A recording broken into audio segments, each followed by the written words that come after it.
Hey guys, what's up? It's Deniz from Deniz World of Bodybuilding. Finally, it's weekend and I wanted to do another video for you guys. I wanted to talk about Nicksstrengthandpower for a while, for a minute, so to say.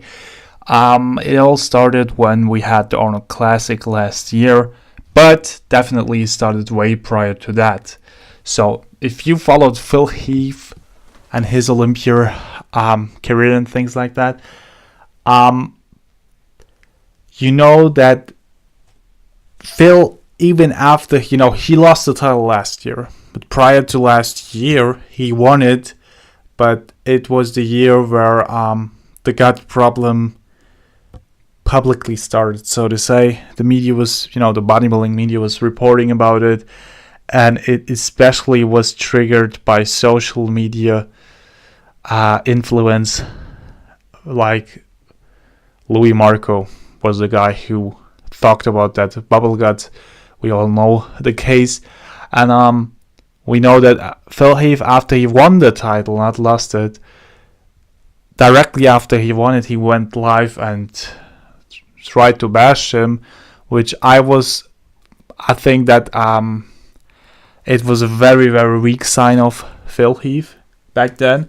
But I think since then he kinda sees all the social media guys, and I don't even have to say social media guys, all the reporters, all of them are online. It's not like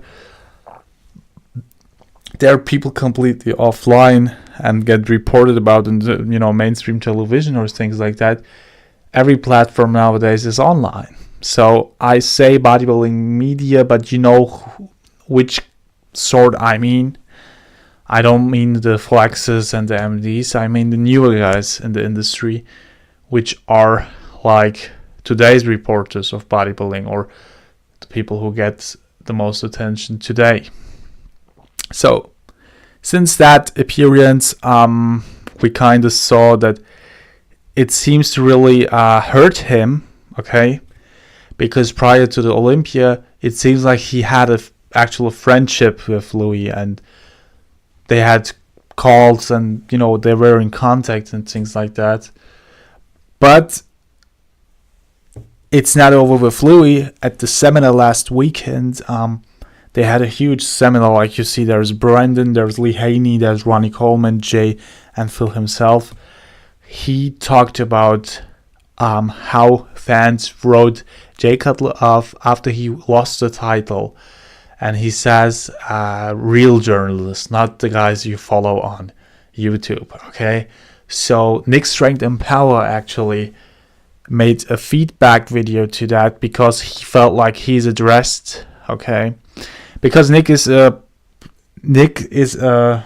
guy who tells it like it is too, but more rationally, okay? More formally, I would say.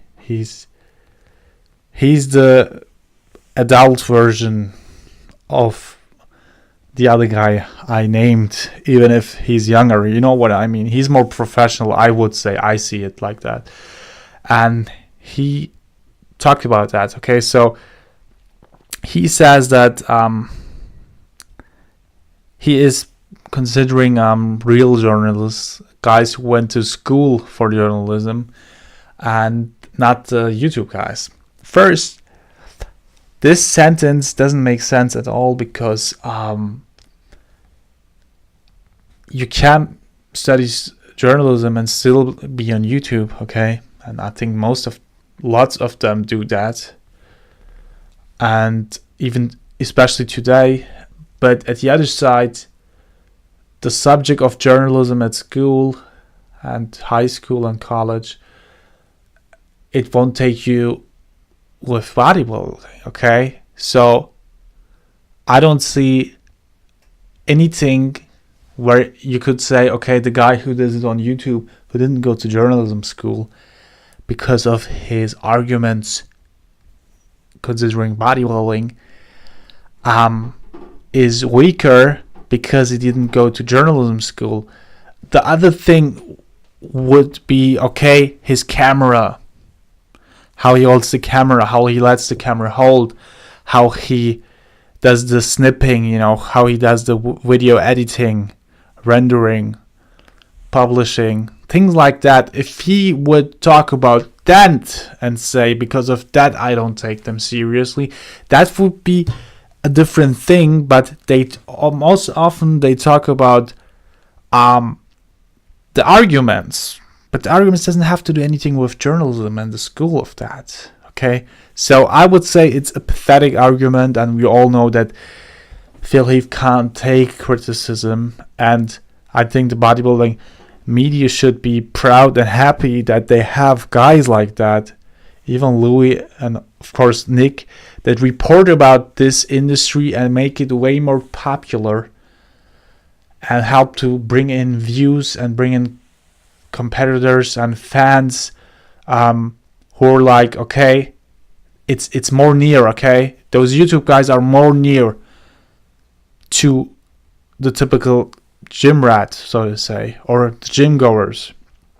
And those guys tend to attract the people to the actual expos and contests and things like that. So it's a win-win situation, I would say, for both parties, the old school bodybuilding industry and the new school. And of course, there always will be dinosaurs who will always say, okay, back then it was better, now it's so worse, and it's not bodybuilding anymore, and things like that. People were always like that. Before we had the first car, people said that people will ride with horses and cars are so idiotic and they will be successful, and no normal person will drive that. And those were the same dinosaurs, okay?